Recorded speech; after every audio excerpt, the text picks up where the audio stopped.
Here we are, ladies and gentlemen, part 2. I replied to Peter Schwartz on election 2020. We are looking at the words of Peter Schwartz here from a post he put up in a group on Facebook. And in the spirit of the fact that this is a very serious time, normally I wouldn't just publish all of his words in a speech here, but I'm adding to it. If he's written 1 page, then I'm speaking 25 pages. So this is definitely in the spirit of quoting for education. He says, yes, Trump takes certain positions that may seem to advance the cause of freedom, but there are no ideas he actually believes in, including the ones he espouses. He may reduce some business regulations, but it is not the principle of deregulation that he upholds. All right, so all that Mr. Schwartz is saying there is that Trump is not an ideologue and he's not an intellectual. He's a pragmatist, and he's guided by his sense of life. He may do some things here once in a while, here and there, but he does not have an overarching philosophy, a principle that he's upholding. Fair enough. But so then what is Trump doing? What does he want? What he wants is that he be the one to determine who is and is not subject to government controls. I do not see that. You'd have to watch CNN and MSNBC every day to believe something like that. That Trump just wants himself to be in charge and to determine all these government controls. I don't believe that for a second. I think he wants to reduce government controls and reduce government power and get the government out. If he were trying to put the government in control of things and grow government power and increase the size of the government, then the left would not hate him. They would get along fine with him. He is cutting the government to ribbons. He's gutting the government from the inside. That's why they hate him so bad. That's why they're willing to risk civil war, because he's going to dismantle their whole project if they don't stop him. So I don't know what this sentence is. That Trump wants to be the one to determine who is not. So this is just Trump derangement syndrome saying Trump wants to be a dictator. He's literally Hitler. He wants to control everything. He wants to be in power. He wants the power to decide which products are to have tariffs imposed and which are to be granted exemptions. I mean, I think he has that power. I think that he was given that power just, by the previous system. And I do not think that he would institute that power if it weren't there. I think that he's trying to dismantle these things. Let's see. His disagreements with the Democrats are over random concretes on which he can switch positions at whim. This sentence needs to be... You need to take responsibility for this sentence right here, Peter Schwartz. This is crazy. This is craziness. This is craziness right here. His disagreements with the Democrats are over random concretes on which he can switch positions at whim. Really?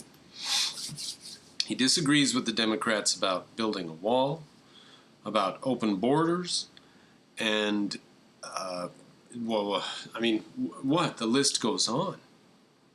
He does not disagree with the Democrats over random concretes, and he cannot switch positions at whim. He is married to things like controlling the borders, law and order, funding the police. He doesn't disagree with the Democrats over the random concrete of defunding the police, and he cannot switch positions on police funding at whim. So that's not true. That sentence is so not true. Trump is oblivious to ideas and to principles. He's simply a power-seeking authoritarian. I don't know what you are, Peter Schwartz. You are oblivious to ideas and principles. I don't think you're seeking power. You're probably just seeking self-preservation. Probably your friends and family and job would destroy you if they thought you supported Trump. So you're probably just a coward. Trump reveals this most overtly. What does he reveal? That he has no ideas or principles, and he's simply a power-seeking authoritarian. Now, I'll agree that he doesn't really have principles, and he's pretty oblivious to ideas. Yeah, he's guided by his sense of life as an American.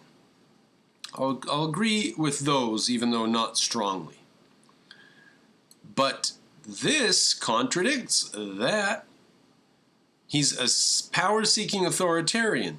Then he is married to certain ideas and principles. If he's a power-seeking authoritarian, then there are ideas and principles that he's obsessed with. So you got to make up your mind, Peter Schwartz. Which part of this sentence is true? Because they contradict each other. Now, Trump reveals that he's a power-seeking authoritarian who's oblivious to ideas and principles. That's weird, right? Because to be a power-seeking authoritarian, you have to have certain ideas and principles. Like, for example, you cannot let freedom of speech happen, right? You cannot let your enemy speak freely. You've got to shut them up. You cannot be on the side of justice. You have to be on the side of controlling the outcome for who you favor. Justice is not a thing for you. In fact, justice is bad. You're against justice on principle if you're one of these power-seeking authoritarians. So, all right, so how does Trump reveal what? There's a contradiction up above. How does he reveal this? What is this? When he discusses his foreign policy. Oh my God. So, Trump is a wheeler-dealer. We all know that. So let me put this idea in your head, ladies and gentlemen. Trump says, oh, that guy's nothing, he's a joke. And the next week, they get a letter in the mail that says, would you be willing to meet with that guy? He says, sure, I'll meet with him. Now, he's going to meet with that guy in the context of what he's said to him. And I'm talking about Little Rocket Man, of course. Oh, Little Rocket Man. My bombs are much bigger than yours. If you do anything, we'll wipe you out so fast you can't believe it. Ring, ring, who's on the phone? Oh, is it Little Rocket Man? He wants to meet? That is the context in which Trump met with Little Rocket Man. So, is he unprincipled? Yeah, probably. He's definitely guided by his sense of life. But he is not simply a power-seeking authoritarian. He's a wheeler-dealer, and he thinks that he can make deals. And maybe he's wrong about, some of the worst thugs. But he probably puts some pretty good, businessmen know how to make deals with people. They say, I'll make a deal with you. All you have to do is pay me this much, and I'll give you such and such. And then when you renege on those payments, all of a sudden you owe them $400,000 because that was the contract, So you don't renege on those payments. You keep doing those payments for the 5 guaranteed years or whatever it was. Businessmen know how to put a hammer behind, and everything's very soft until you remove one of the pillows, and then the hammer hits you in the face because you weren't supposed to remove the pillows. Everything's very soft and nice for businessmen until you do something wrong, and then one of their hammers comes out. And Trump knows how to do that. All right, so he's speaking admirably about China's dictator, Xi Jinping. He's now president for life. President for life! No, he's great. And look, he was able to do that. I think it's great. Maybe we'll have to give it a shot someday.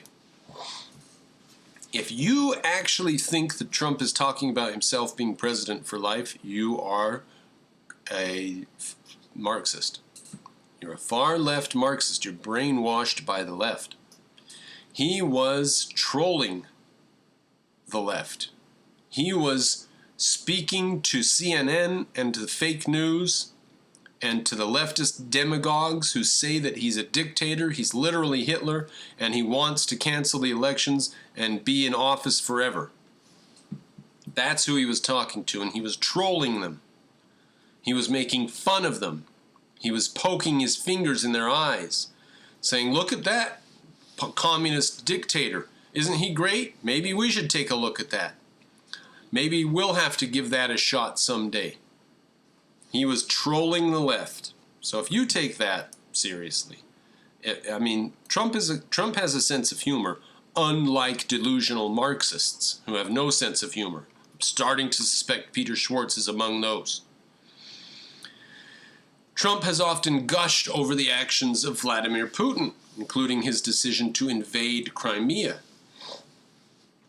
Yeah, I think that, you go ahead and read that if you like. I think that Putin did what Putin wanted to do. There's nobody who's going to try to stop him.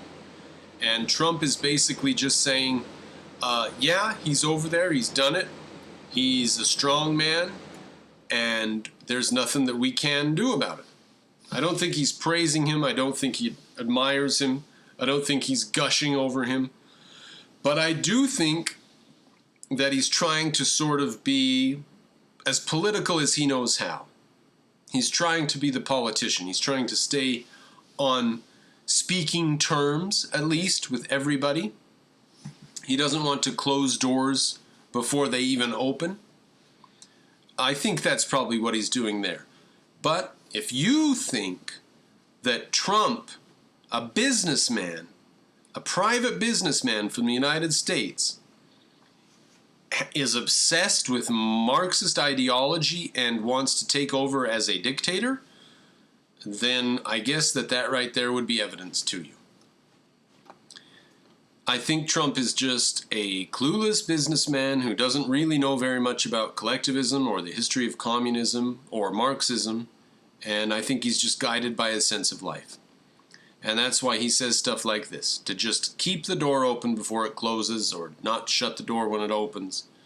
He's just being pragmatic. When asked whether a meeting with North Korea's dictator would be worthwhile, Trump replied, I think it's something that could happen. Hey, he's the head of a country. I mean, he's the strong head. Don't let anyone think anything different. He speaks and his people sit up at attention. I want my people to do the same. Again, I do not think that Trump wants to be a dictator. And I don't think that sentence is any evidence for that. I think he's clumsy. I think he speaks from the top of his head. He's not scripted. And he's not an ideologue. He is not an intellectual. So he is pragmatic. He's guided by his sense of life. And he does what he thinks is the best thing to do at the time. Not guided by principles, simply guided by his sense of life. But to say that because he's not guided by principles, therefore he is guided by the principle of totalitarianism, that's insane. All right, it's striking that Trump would be so willing to reveal his envy of totalitarian despots. So there you are. He comes right out and says that Trump envies these guys. No, I think Trump wants to be a millionaire, not a dictator. I think Trump wants to be admired for his accomplishments, not simply be in power and be able to kill people who he disagrees with. I think that's insane. He's trying to fight these people, and Peter Schwartz is accusing Trump of being one of the people that he's trying to fight.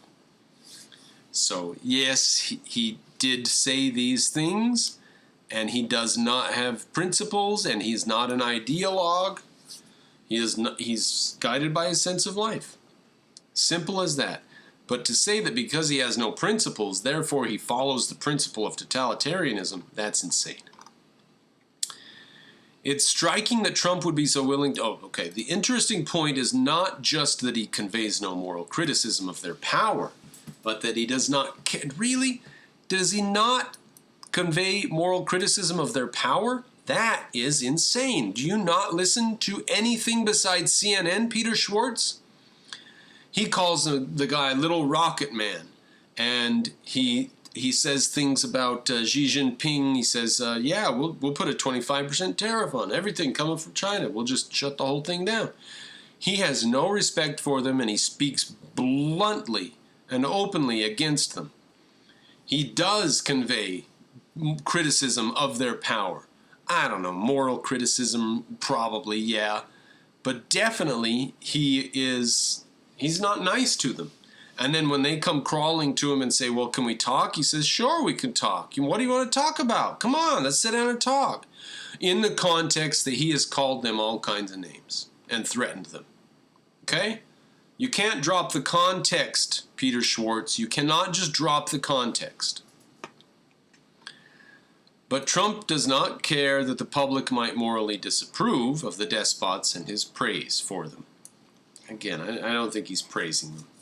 After all, this is a man obsessed with having others approve of him. Yet he can't even conceive of the idea that moral principles might be a concern to some people. Principles are simply alien to his mind. Well, make up your mind. Does he follow the principles of wanting to be a dictator and being against justice and freedom and individualism, or not? Is he unprincipled, or is he principled? You've got to make up your mind on this. Are principles alien to his mind or not? I think he is a pragmatist, and because he's a pragmatist, he does not want to be a dictator. Absolutely not. That's just insane. Can't drop the context, Peter Schwartz. Trump is the most anti-ideological and anti-conceptual president in memory. I disagree with that. And you got to make up your mind. Is he against concepts and ideas? Or is he an ideologue for totalitarianism? Does he admire totalitarians and want to be like them? Or is he against ideology? Make up your mind. The political battle today between Democrats and Republicans may well be described as tribe versus tribe. But in a conflict between a tribe with an ideology and a tribe without one, which will prevail? Well, I think we can see that the left does not have an ideology. They have a religion, and it is a religion which changes rather swiftly. It's not an old religion. They switched from green to COVID. Their overarching religion is the government, big government. They are a religion, though. They are the left, the Democrats are a religious cult. And whether you describe it as statism or environmentalism or COVID, they are a religion. And the ideology of the right in the United States of America, the ideology of the Republicans, is freedom. Freedom of speech, freedom of action, freedom of worship, freedom of the press. So, which one will prevail? The left, which is insane and has no overarching ideology, just whatever they think will destroy America and put them into power. And the right, which believes in freedom. Which one will prevail? If the left is to face a challenge to its ideas, the current Republican Party will have to implode, and a different party will be allowed to emerge. Yes, Trump is the implosion. The party is dead. Trump stood on stage with 16 guys and they lost. Okay? Trump needs to be soundly repudiated. No, Trump needs to be soundly backed. We should support Trump. He is not philosopher king. He is not an intellectual. He is a good old American businessman, and his sense of life is pro-freedom and pro-individualism and anti-big government. So we need to support Trump. Now this last bit is just crazy. If he loses overwhelmingly in the presidential election, and if a Republican House and Senate are elected, holy crap. So, first of all, he's going to win overwhelmingly, not lose. And Republican House and Senate? That would be amazing. I just don't think that we can count on it, not with all the vote stealing going on. So these two ifs are crazy. So if crazy, crazy, crazy, the unmistakable message of that craziness would be that, here's the unmistakable message of the craziness. The ideas of the left cannot be fought via the anti-ideology of Trumpism. How would him losing the presidential election, who would that message be to or from? Okay, so Peter Schwartz, you went a long way. You're supposed to end your article or your statement with a call to action. You fail. You get a D-, because this is a word salad. If he loses overwhelmingly and there's a Republican House and Senate, then the unmistakable message would be the ideas of the left cannot be fought via the anti-ideology of Trumpism. That's word salad. The meaning is so opaque. But there you go, Peter Schwartz, who many of us have had much respect for over the years, has very, very strong Trump derangement syndrome. Please go to Patreon /Mr. Cropper and send me some cash.